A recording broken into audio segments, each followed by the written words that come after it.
everybody. Okay, good. You can hear me, and I can hear myself. Thank you for giving me this opportunity to be here, Jim. And I know Jim's already ready to blame me if I go along and delay everybody going to lunch. So I'm prepared for that. But I'm really happy to be here today, most because I'm sharing this information with a group of you all who are experts and practitioners and scientists on bioassessment. And that is very refreshing for me because in the last year I've been presenting to folks who have no clue what bioassessment is and doesn't understand the value yet. So I spent a lot of time trying to explain that part. So it's great to just be here and be with folks who immediately get the value of looking at bioassessment when we're looking at our water's conditions.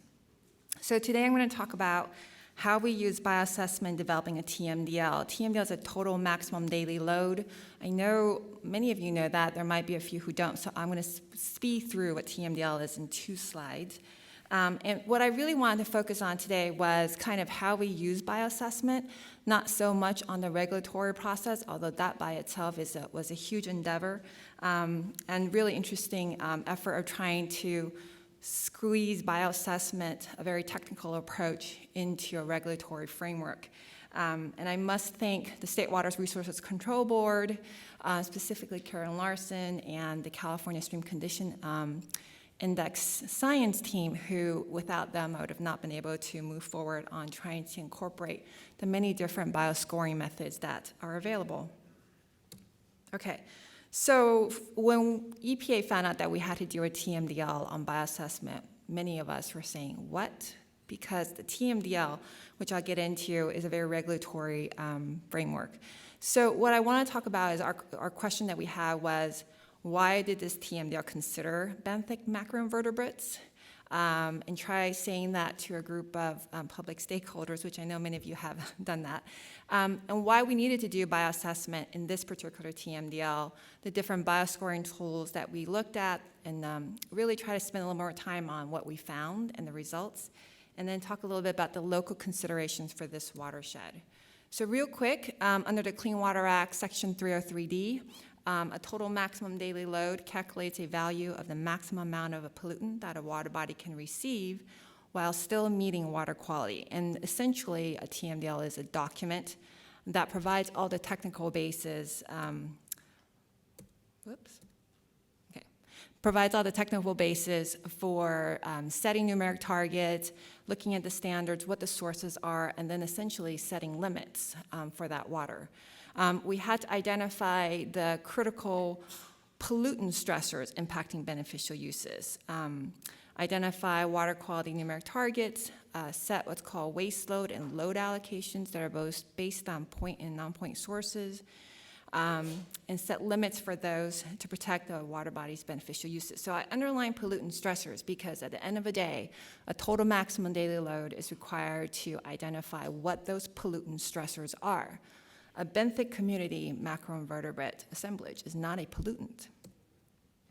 So why is this on the TMDL? Why are we looking at benthic macroinvertebrates? Well, it so happened that in the Los Angeles region, when they looked at their 303D impaired waters list, they had listed Malibu Creek watershed for negatively impacted benthic community. That is actually the listing, in addition to sedimentation, which I won't talk about today at all. And then secondly, EPA was under a court consent decree to complete this TMDL by 2013. Actually, the state is, but there was hundreds of TMDLs to be done, so EPA took it upon itself to try to complete this. So the key here is to focus on the fact that the listing was for a benthic community and the negative impacts, and the fact that the result of a TMDL in a regulatory framework are pollutants. So how do we get from that to pollutants? And that's what I think is really interesting about this effort. So Malibu Creek watershed sits basically just a little bit adjacent to Los Angeles County, Los Angeles City proper, and it's right, drains into Malibu Lagoon. It's where the Malibu Beach is, right near Santa Monica. It's about 100 square miles, and it has a nice diversity of different conditions, and it's really beautiful. I wanted to highlight the beneficial uses in this watershed because the ones that I bolded are the ones that this particular team that was really focusing on. And the link, again, is because the listing, the pollutant listing, was for benthic community effects, we had to link it to which beneficial uses we wanted to protect. And these are the ones that many of you would be familiar with, but the habitat-related, the aquatic life-related uses. So we wanted to make that link to the pollutants that we've identified. So the first question we always have in a TMDL is, are the benthic macroinvertebrate assemblages affected? Is it negatively affected? That is the number one thing we have to do within a TMDL. And then secondly is, what are the stressors and causes impacting the benthic community? Because that's the key of trying to get to what those pollutant stressors are that we have to put in this regulatory framework. So as a result of that, obviously the answer is the assemblages are going, and that I'll show you, are affected. We had to conduct a stressor identification and causal assessment to try to identify that linkage between what we saw in the biological response and the pollutant sources. We looked at all the available data between 98 and 2011 in the watershed, and there actually are more than that. I would say these are the most consistent, but there was actually even data in the early 90s. And then if we consider all the GIS-related geology, there are much data all outside of that. But in terms of biological data, this is the time frame we're looking at. I won't cover water quality, even though that was a huge assessment portion of this TMDL. We had to identify reference or achievable best condition associated with applicable water quality objectives.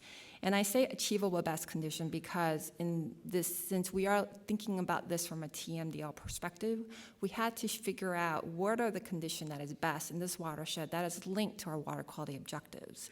And then finally, getting, like I said, to a primary pollutant stressor that can be essentially placed into a permit. So that's what we had to try to get to do. So here is Malibu Creek Watershed, the boundaries, and then all these different dots are where our sampling sites from different sources. We've been lucky in that in this watershed, there's been many different counties and entities who've actually collected benthic data, and actually Jim has collected a bunch of data in this watershed too, and he's been actually a key person in really providing the data for the bioassessment in this watershed. And so we had over 44 sites that we looked at. There are actually more sites we had to eliminate for various reasons, but we looked at over 44 sites of the benthic macroinvertebrates. We computed different bioscoring methods. Now, when we first were developing this TMDL at the time, the California Stream Condition Index hadn't completed quite yet. They were in the process of developing it themselves. And the only available bioscoring method available was the Southern California IBI, the Index of Biotic Integrity. And we spent a lot of time talking with the stakeholders who are very, some of them are also very knowledgeable of, the benthic macroinvertebrates, and they had a lot of concern about, well, wait a minute, you can't only look at the Southern California IBI if you note that the California Stream Condition Index is being developed. So it was a challenging thing because we did want to wait for the CSCI, but at the same time, like I said, we were under a consent decree court date. So I did basically go begging to State Board and also the California Stream Condition Index science team and talk to them about, is there a way that I can use the models that you're completed? So the timing actually worked out great, I think, for this effort. There was some delays even in this effort, and so we were able to actually work with the science team to try to independently test the models. So that's what we did. So we actually implemented and used those California Stream Condition Index tools. So that's what I'll be showing you here. So that basically we looked at the Southern California IBI, we looked at the CSCI, which included O to E, and then the multimetric index that's probability-based. In general, we saw a difference between impacted and generally undisturbed sites. Natural and unimpacted conditions are based on those currently observed in the watershed. Again, I'm pointing at achievable biological conditions, which may be a little bit different than your typical reference condition for various reasons, and I'll talk about that in a little bit too. So I mentioned the different bioscoring tools, and I'll just talk a little bit about, and for those of you who may not be familiar with the IBI, it's a multi-metric index designed to evaluate functional measures of ecological health based on different metrics, and then it scales it from 0 to 100, and you get basically each different scaling lets you know if this is considered a poor, fair, or good condition based on the metrics. The California Stream Condition Index is the new state board's bioobjective tool, and it combines the O to E, where impairment is indicated by a difference between expected and observed assemblages. The probability-based multimetric method accounts for site-specific variability using predictive modeling, but also based on the ecological structure of a benthic community assemblage and also based on metrics. I think the key for the CSCI that's really critical is having the advantage of that huge reference population, because that's what's really important statewide, is trying to understand what is the reference population in the state. And there are over 473 reference calibrated sites across the state, and it did, when we looked at it, include stress conditions or naturally stressed conditions like the Monterey Modelo Formation. So I talked a little bit about how we evaluated what we're calling reference comparator sites. Now, there's been, like I said, between 10 and 15 years of bioassessment data collected. Some of them are collected where a group would go out and identify specific reference sites, what some of us would traditionally call a reference site, based on the headwaters or the various other different characteristics.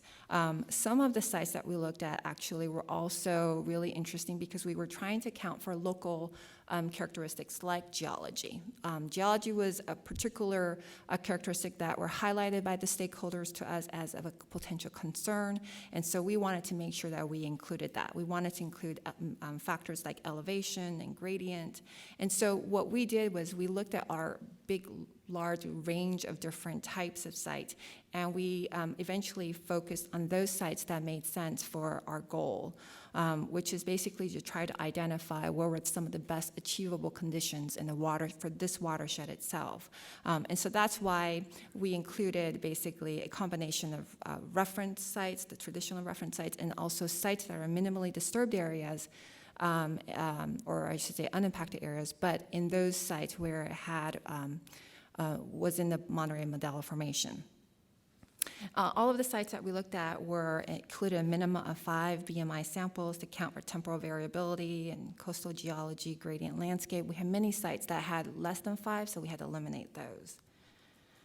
So our analysis essentially were twofold. One is we looked at, we saw a difference between reference comparator and downstream sites. So what we call downstream are basically downstream of development activities or impacted activities or human-related activities. And then we also looked at these bioscores and other stressors.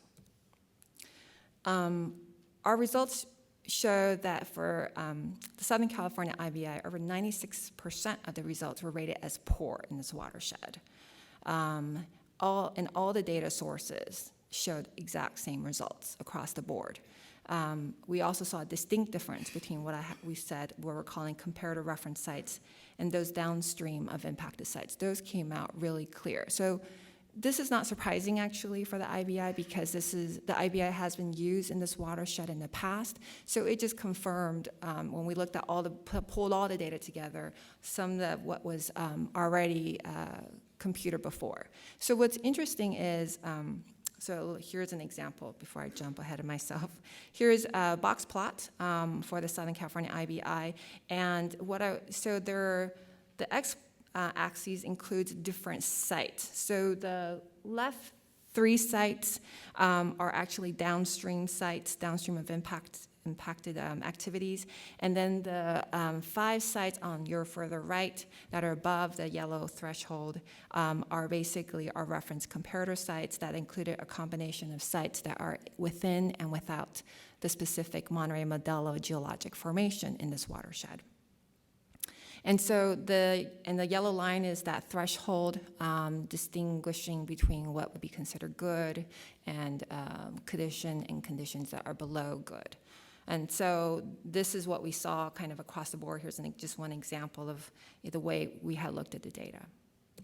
So then we said, okay, well, that's great. That's something we had already expected. What if when we basically now are able to use the California Stream Condition Index, do we get to see the same thing, or is it different?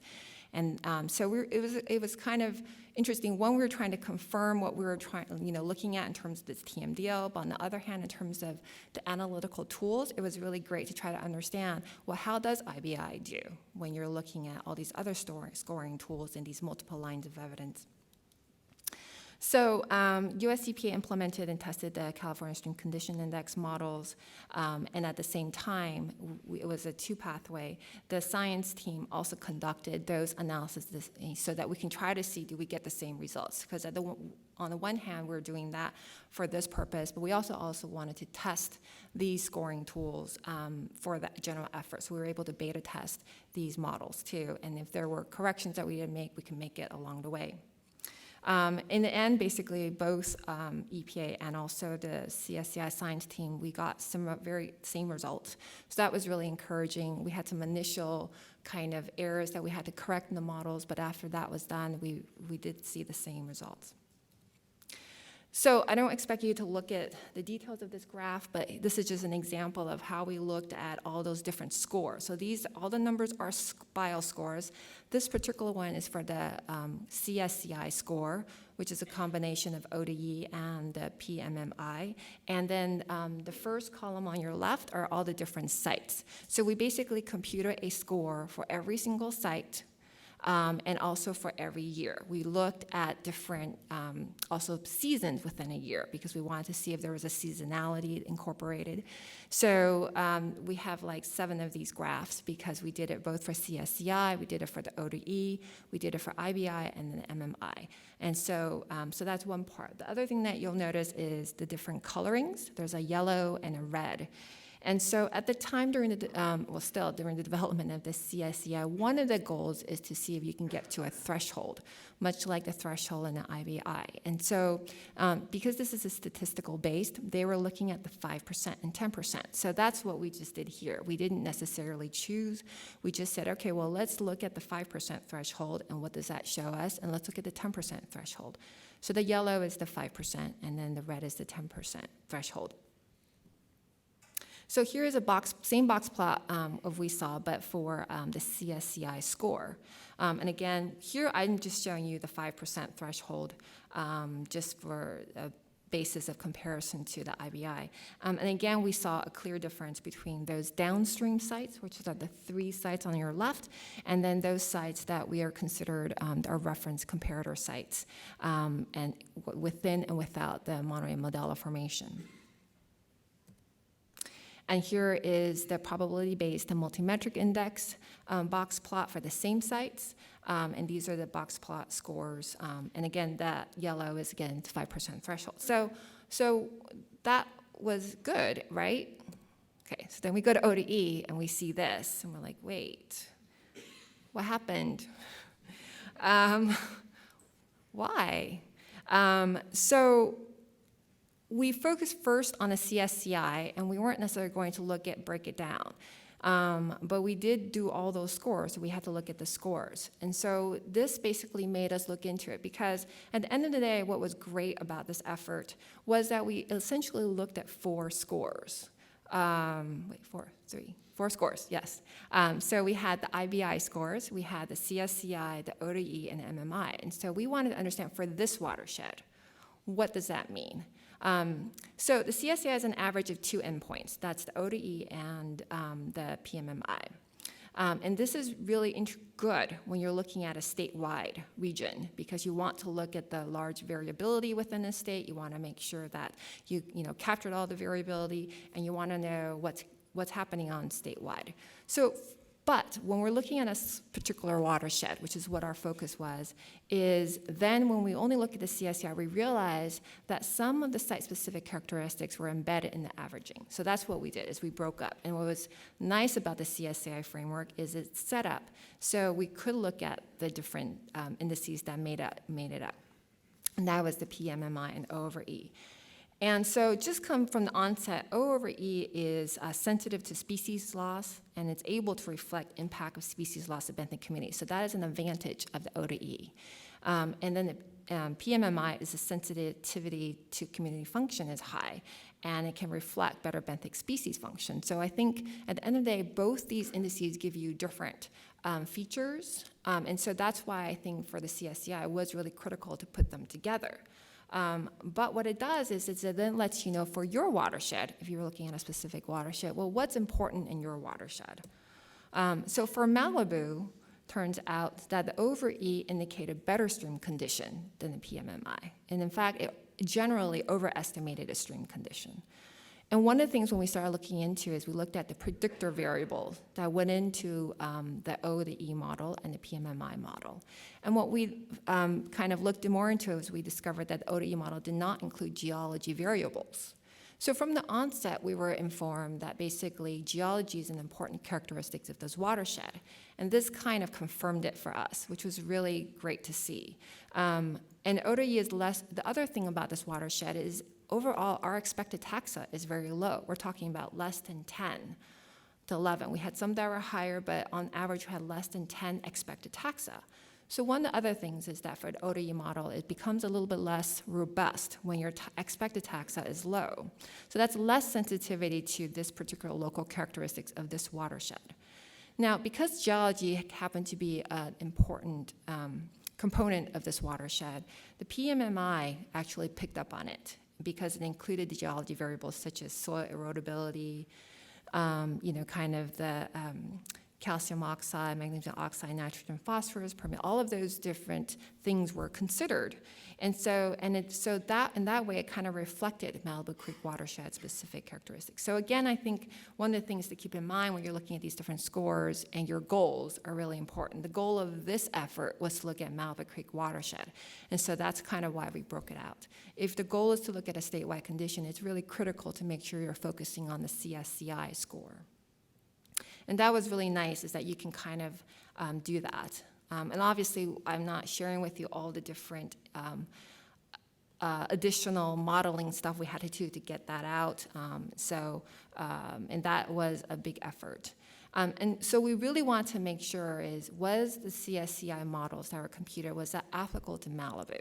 And we did some of the sensitivity analysis, and we kind of try to look a little bit more into validating the models.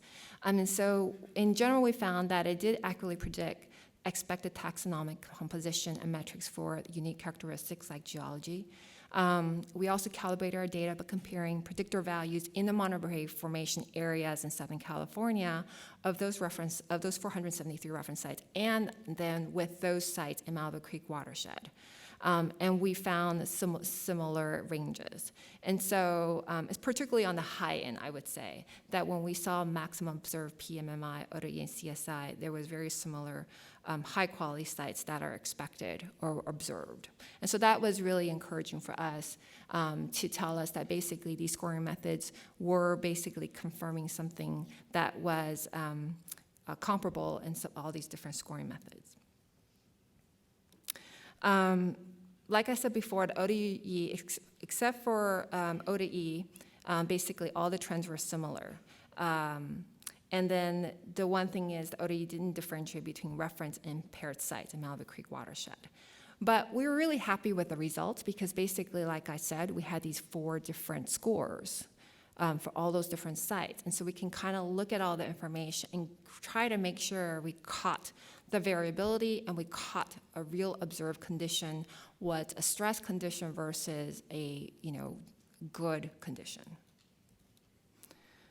So that was kind of the bias scoring methods, and that was great. We went through it, we saw it, we confirmed that there was definitely negatively impacted benthic community in the watershed. And so now the question is, well, so what's causing it?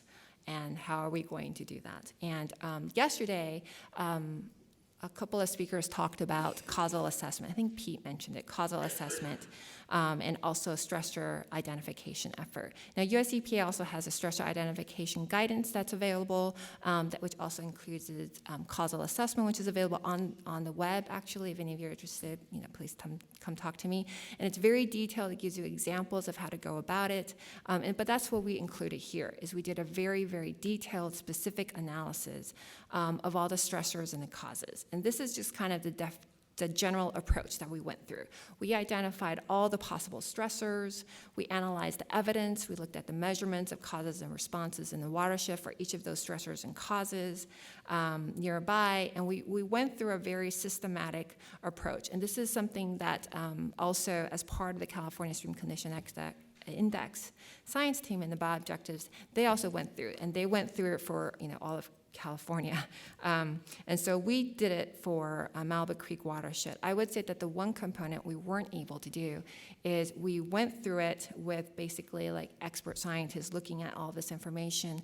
Now, one of the next steps that would be helpful is to also then include the stakeholders in part of this. And this is one of our recommendations in the TMDL.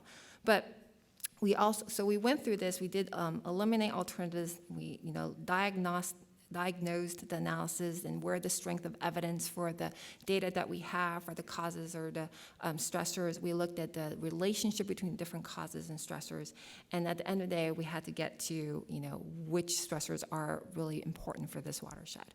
Well, so, this is a very summarized version of it, but this is the list of all the stressors and causes that we looked at. I didn't here really I distinguish between a stressor and cause because, as you can imagine, sometimes those are the same.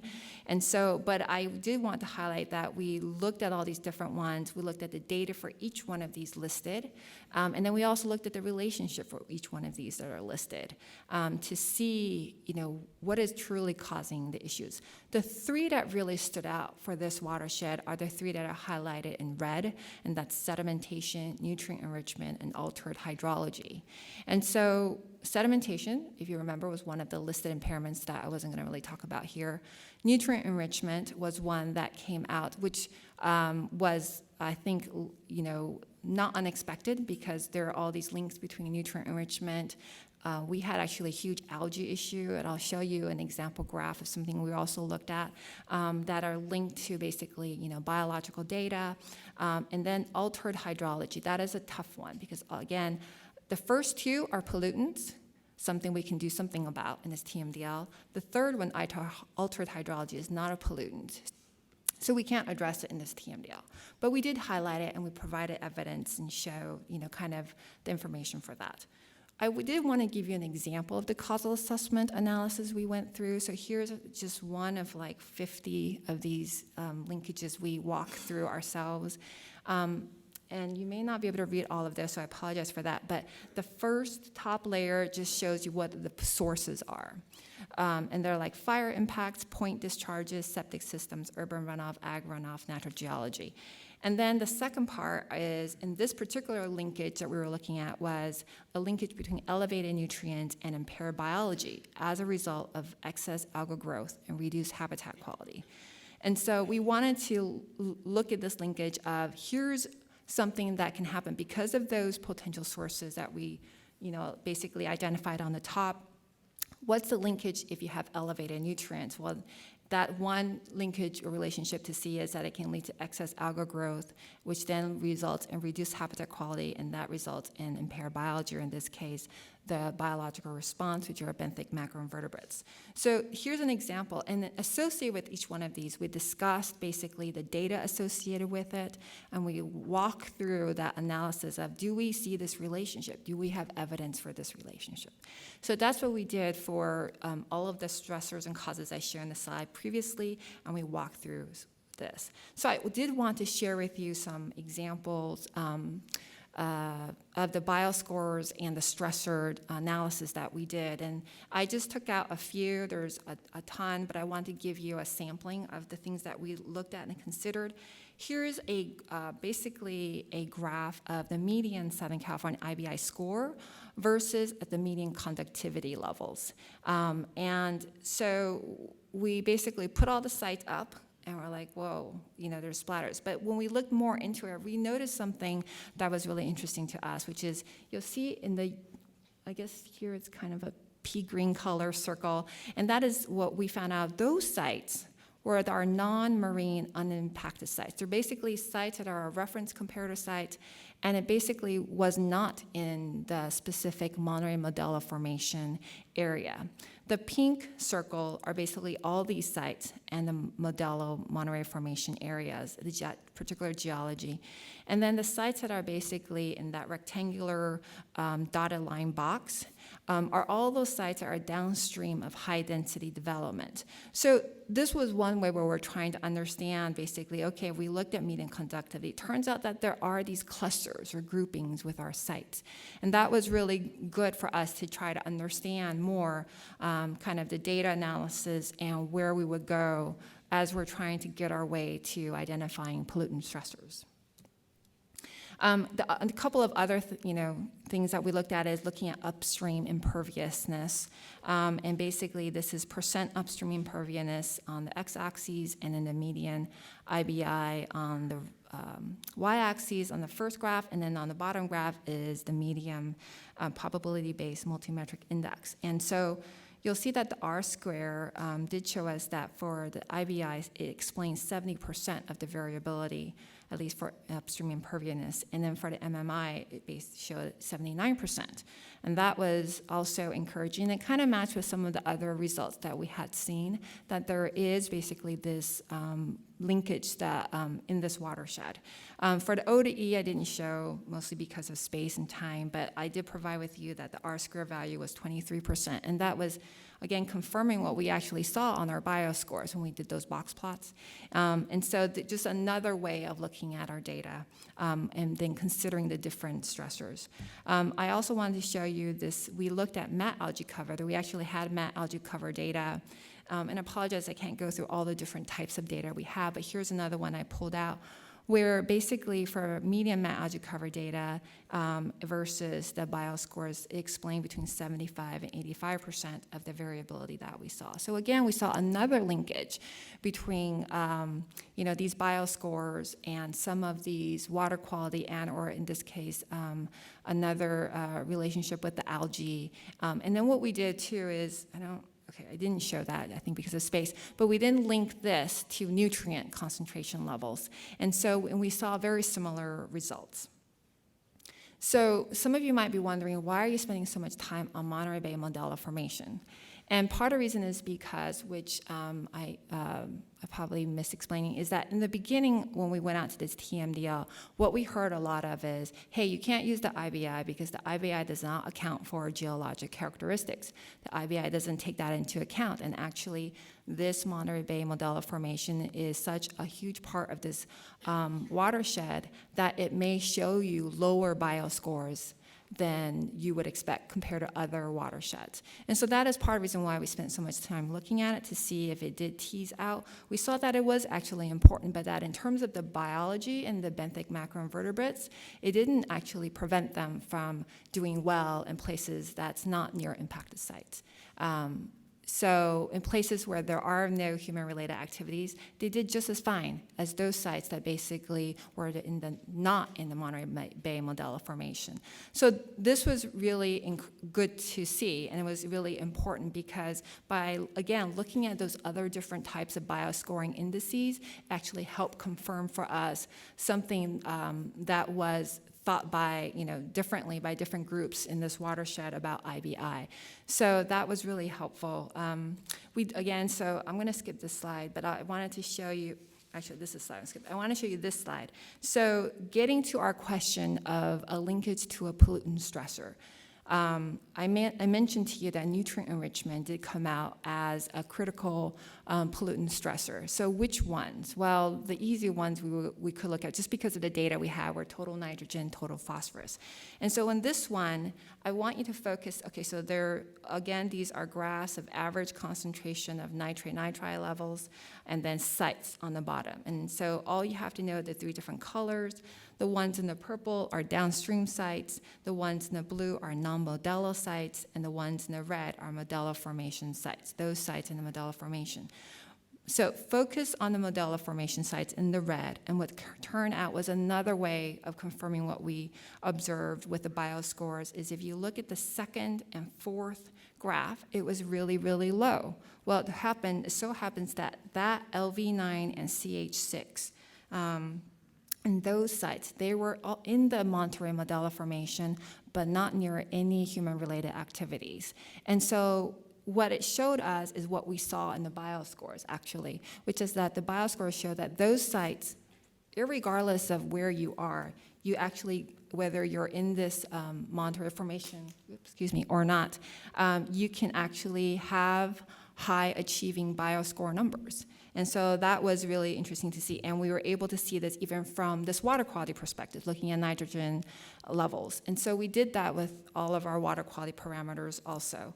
I'm going to close soon, but I wanted to put this before you, this list of stressors and causes, to tell you at the end of the day what we found in more linkage, because I wasn't able to spend as much time on the water quality, is that we showed similar results with the TN and TP. And so those turn out to be, in terms of our pollutant stressors, total nitrogen, total phosphorus, the ones that we identified as a stressor in this TMDL for benthic macroinvertebrates. But I also wanted to share with you and remind you, but look at all the other potential stressors and causes. Doesn't mean that these don't exist, and just because the TMDL did not highlight those, doesn't mean that it shouldn't be addressed in some other manner. It's just that there are very constraining requirements in the TMDL of what's supposed to be addressed. And so what we did is we did set total nitrogen and total phosphorus concentration limits for summer and winter period. Those turned out that seasonality was really critical in this watershed, and that basically these TNTP numbers, and some of you might be wondering where those numbers come from, I'm happy to talk to you about where we came from, but if you remember that we had some of those bioscoring sites where high reference-like conditions or high scores, that's where we linked it, is we linked these nutrient concentrations to those numbers that had high scores.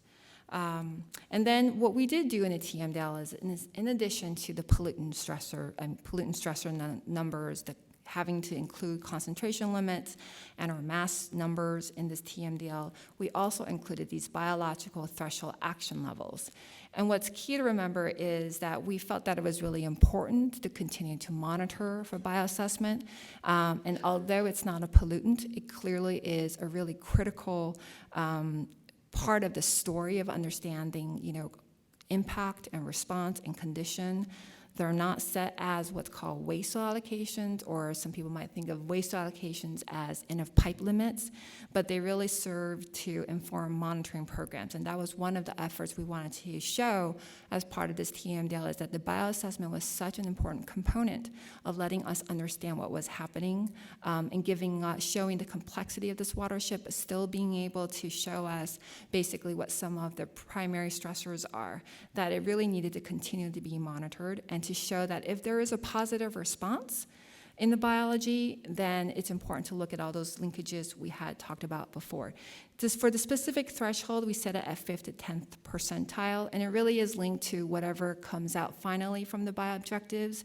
And in our recommendations, we were really clear in our language that when the State Water Resources Control Board comes out with a final number, that is the final number that actually would supersede what's the language in this TMDL.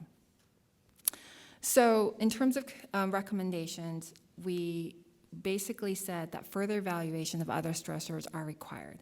That what the TMDL does is basically, gather all this information, looked at all the different data, and looked at all the different linkages. Yes, we identified the primary pollutant stressors, and that was really important, but that there really needed to be a watershed approach to solving this problem. That adaptive management is really critical when basically the regional board comes up with their implementation plan. As they develop their implementation plan, they should really include a stepwise reduction approach to achieve those reduced nutrient numbers, but also to include what the bioassessment shows and those responses, to make those linkages clearer in their implementation plans, so that it's a good way for us to understand how the watershed is improving over time. And I want to basically thank this following team. I had an amazing group of people working with me, all of us asking tough questions and doing some of the tough analysis. And so I could not have finished any of this without the people up here. Thank you very much.